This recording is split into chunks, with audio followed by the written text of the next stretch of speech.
हात समोर घेऊन सर्वांनी माझ्या सोबत म्हणावे, आम्ही भारताचे लोक,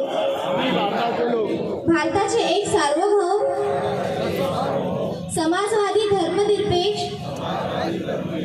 लोकशाही गणराज्य घडवण्याचा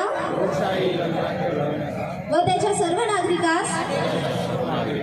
सामाजिक, आर्थिक व राजनैतिक न्याय, विचार, अभिव्यक्ती, विश्वास, श्रद्धा व उपासना यांचे स्वातंत्र्य, दर्जाची व संधीची समानता निश्चितपणे प्राप्त करून देण्याचा आणि त्या सर्वांमध्ये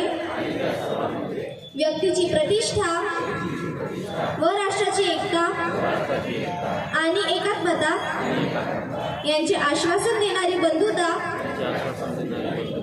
प्रवर्धित करण्याचा संकल्पपूर्वक निर्धार करून आमच्या संविधान सभेत आज दिनांक 26 नोव्हेंबर 1949 रोजी याद्वारे हे संविधान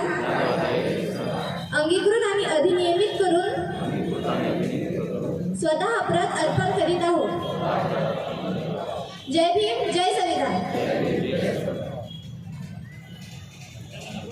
या ठिकाणी